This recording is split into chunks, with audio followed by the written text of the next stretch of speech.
She put her hand on my son's arm and smiled at me across the table. It was the kind of smile that expected surrender. I had seen that smile before, 40 years ago, on the face of a banker who told me my first business loan would never be approved. I picked up my coffee cup, took one slow sip, and set it back down. I think, I said quietly, we should talk about what this company actually owns. The table went silent. My name is Raymond Cole. I am 63 years old. I have calluses on my hands that no amount of moisturizer has ever fully softened. I built Cole Family Provisions from a single refrigerated truck and a route that covered 4 counties in central Tennessee. That was 1987. Today, the company supplies dry goods, produce, and specialty food products to over 200 independent grocery stores, restaurants, and institutional clients across 3 states. I did not inherit it. I did not have a partner with capital. I borrowed $11,000 from my father-in-law, who believed in me more than any bank ever did, and I paid him back with interest inside 18 months. My wife, Carol, stood beside me for every hard year. She kept the books from our kitchen table while our son, Daniel, slept in the next room. She answered phones, chased invoices, and once drove 4 hours in a February ice storm to deliver a partial order because I had the flu and we could not afford to lose the account.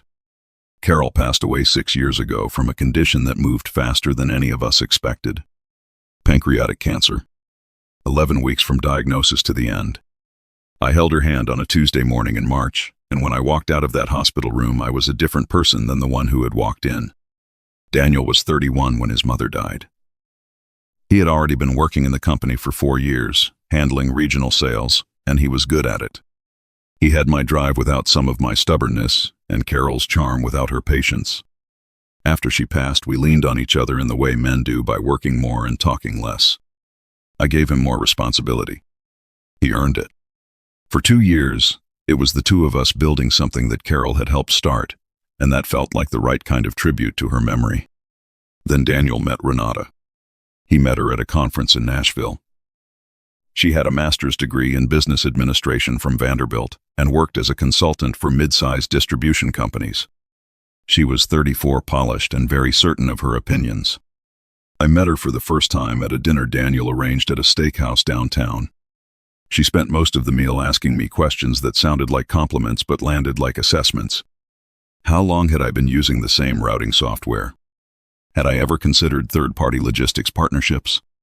Did I find that older customers were sometimes resistant to digital invoicing? I answered each question directly and watched her write nothing down but remember everything.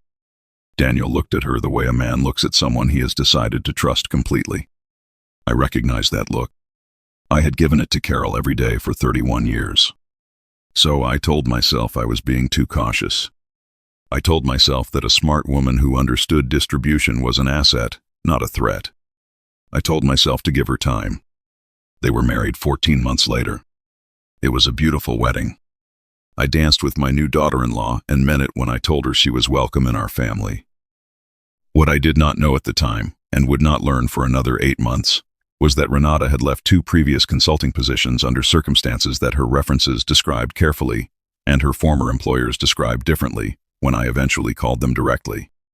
One company had restructured entirely within a year of her departure. Another had dissolved a partnership that had existed for over a decade. In both cases, Renata had moved on before the consequences fully arrived. I did not know any of that on the wedding day. I only knew what I could see, which was a confident woman who had very clear ideas about how Cole Family Provisions should be run, and who seemed to believe that marrying Daniel had granted her the authority to implement them. She started small. A suggestion about vendor terms here. A comment about the warehouse layout there. Daniel began CCing her on internal emails. I did not object. She attended one regional sales meeting, then a second, then began leading portions of the third. I told myself it was good for Daniel to have a partner who understood the business. Carol had understood the business after all, and that had made us stronger. But Carol had never walked into a Monday morning operations meeting and told my logistics manager that his 22 years of route experience were less valuable than a software algorithm she had read about in a trade journal. I heard about that conversation from my logistics manager, Walt, who had been with me since Daniel was in middle school. Walt was not an emotional man. He was 61 years old, had driven trucks for 16 years before I moved him into operations, and I had never once seen him flustered. He came to my office and closed the door behind him, which he had never done before, and told me what had happened. I thanked him. I told him his judgment was not in question. I did not tell him what I planned to do about it, because I did not yet know. That evening I called Daniel. He told me Renata was just trying to help. He told me she had real expertise that the company could benefit from. He told me, gently but clearly, that some of the ways we had always done things were not necessarily the best ways just because they were familiar. I listened. I said I understood. I did not argue. Over the next 3 months, I watched carefully. Renata began having separate conversations with members of my management team. She asked questions about vendor contracts, about margins on specific product lines, about the terms of a warehouse lease I had signed 15 years earlier that still had 8 years remaining. She was always pleasant. She always framed everything as curiosity. But she was building a picture, and I had enough experience reading people to understand that the picture was not being built for Daniel's benefit. I started doing my own quiet work. I called the 2 former employers myself. The first one took a while to say much, but when I mentioned the specific timeline of events, her voice changed. She told me that by the time she understood what had happened, 2 of her 3 major vendor relationships had been transferred to a competing company that a third party had quietly incorporated 4 months before Renata's departure. She could not prove a legal connection. She had not pursued it. She just wanted it behind her. The second former employer was more direct. He was a man about my age who ran a specialty food importer in Georgia. He told me that Renata had come in as a consultant, identified the most profitable segment of his business, recommended he spin it off as a separate entity for tax purposes, and then resigned 6 weeks before that entity was quietly acquired by a holding company that he later traced, imperfectly, back to a law firm that handled transactions for several of her personal connections. He had lost approximately 40% of his annual revenue in the process. I thanked him. I told him I was sorry for what he had been through. I sat at my desk for a long time after I hung up the phone. I did not call Daniel that night. Instead, I called my attorney, a woman named Patricia, who had handled my business affairs for 19 years and who I trusted more than almost anyone alive. I told her what I had learned. I told her what I had observed. I asked her to help me understand my options without doing anything that could not be undone. Patricia listened without interrupting. Then she asked me one question. Did Daniel know? I thought about that for longer than she expected. Then I said I did not believe he did. I believed my son was a good man who had fallen in love with a woman he did not fully understand, and that he had given her his trust the way any husband gives his wife trust, without demanding she justify it. I did not think Daniel was complicit. I thought he was being used by someone very skilled at using people. That distinction mattered to me. It shaped everything I did next. Patricia and I spent 4 weeks working through what I needed to do. The core of it was not complicated, but the execution required patience and precision. Cole Family Provisions had a specific asset structure that I had built deliberately over many years. The operating company held the vendor contracts, the client relationships, and the employees. But the physical assets, the warehouse property, the fleet, the equipment, were held by a separate entity that I had established on Patricia's advice 12 years earlier for liability purposes. Most people, including my own management team, thought of the company as one thing. Legally, it was 2. Renata, despite her considerable research, had not fully mapped this structure. She had been focused on the operating company, which was where the revenue lived. She had been asking questions about vendor margins and client contracts and route territories. She had not spent much time asking about the entity that owned the building she was walking through every day. Patricia helped me do something legal, deliberate, and quiet. We restructured the ownership of the operating company in a way that was entirely within my rights as the founder and majority shareholder.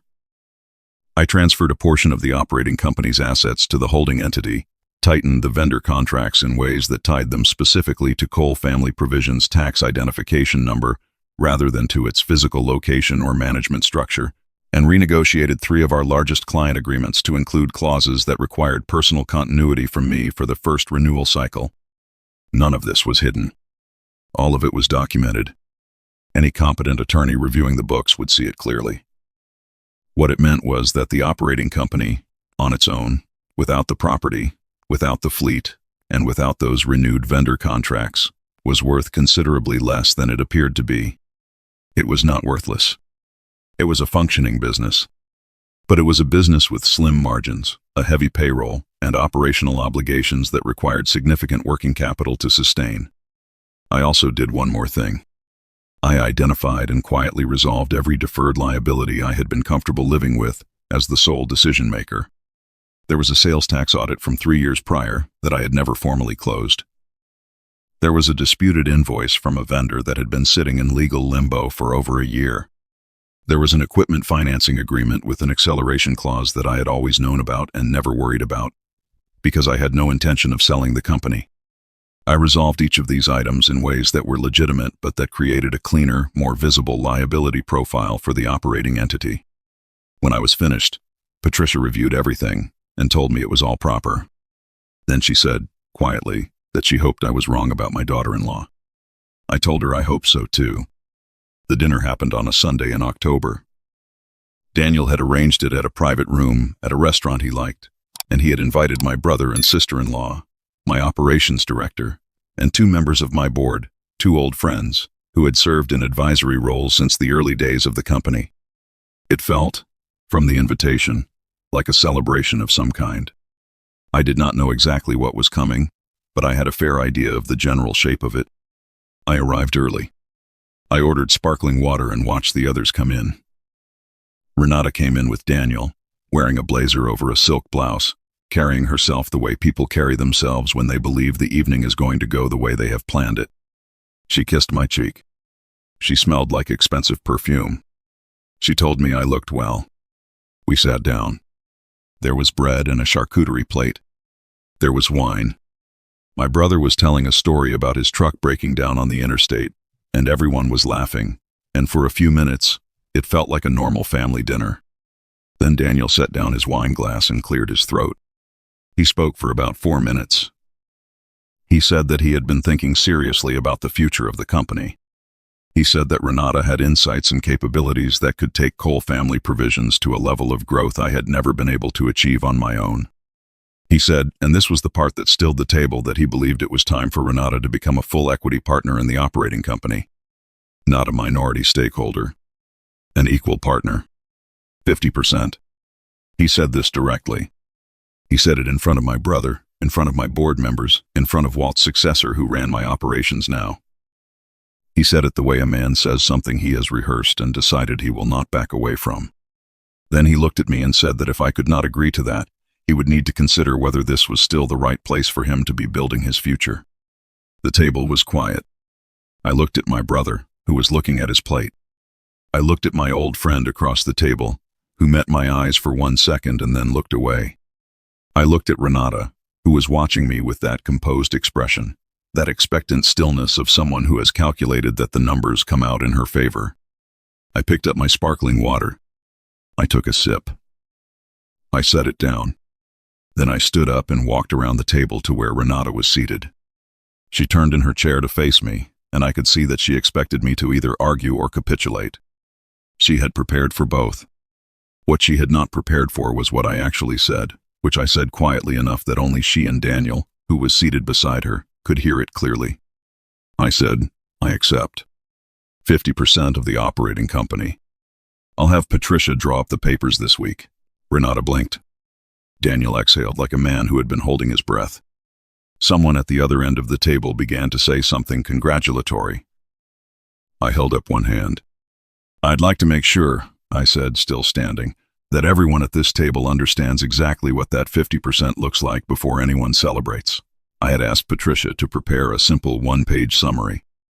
I took it from my jacket pocket and set it on the table in front of Renata and Daniel. I did not hand it to anyone else.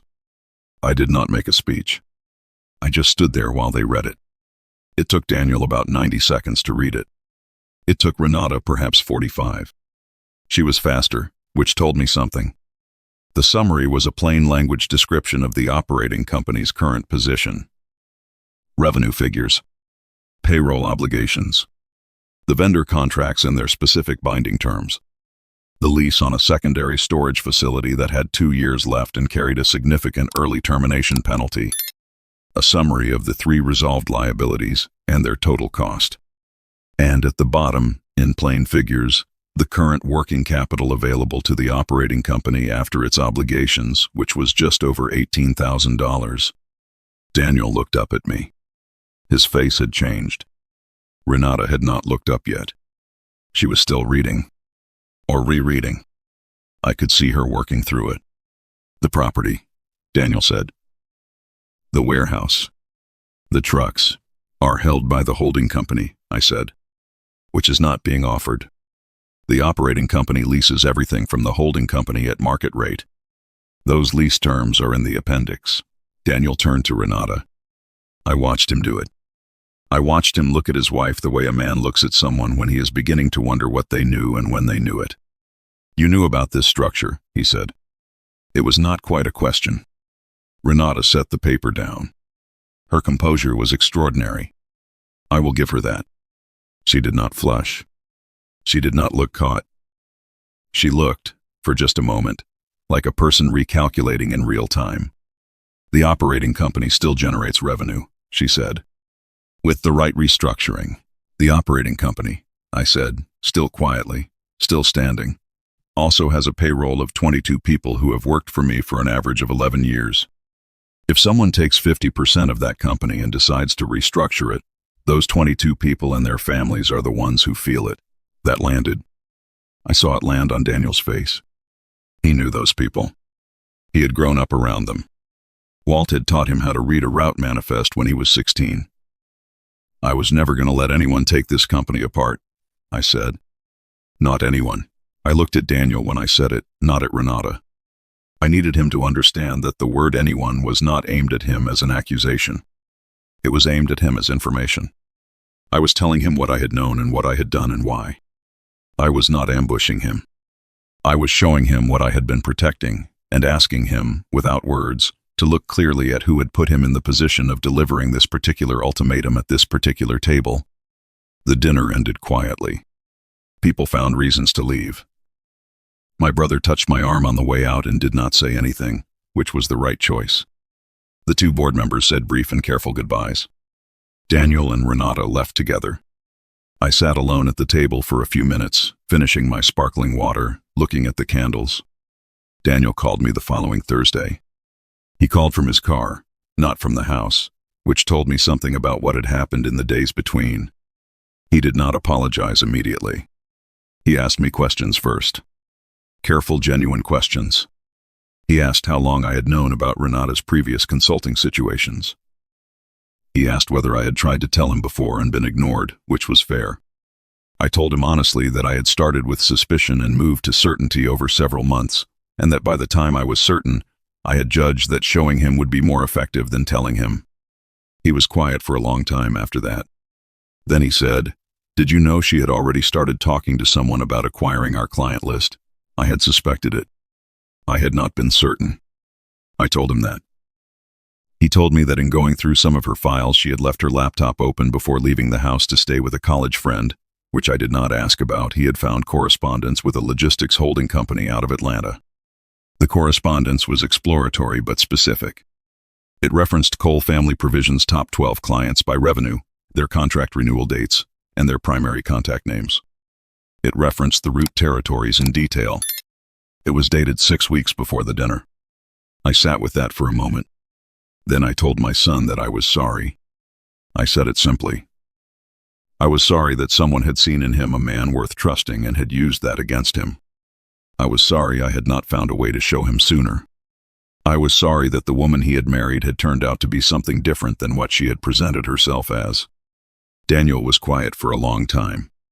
Then he said, "I want to come back and learn this company properly. Not the sales routes. Everything. The way you built it." I told him I would like that very much. He started the following Monday. He sat in on a full week of operations meetings, went out on routes with 2 of the drivers, spent a day in receiving, spent a day in the billing office. He did not come in as a manager. He came in as someone learning. The employees, who had known him since he was a teenager carrying boxes in the summer, received him the way you receive someone who has been away and come back humbled. With warmth and without ceremony. Renata filed for divorce 4 months later. The proceedings were handled by attorneys and were, I was told, relatively uncomplicated, as there were no children and the assets were, by that point, clearly understood. Daniel was quiet during that period in the way he had been quiet after his mother died, by working more and talking less. I did not push him to speak. I was there when he needed me to be. About a year after the dinner, on a Tuesday afternoon in October, Daniel and I were eating lunch in my office, which had become a habit on Tuesdays. We had sandwiches from a deli 2 blocks away that we had been ordering from for as long as either of us could remember.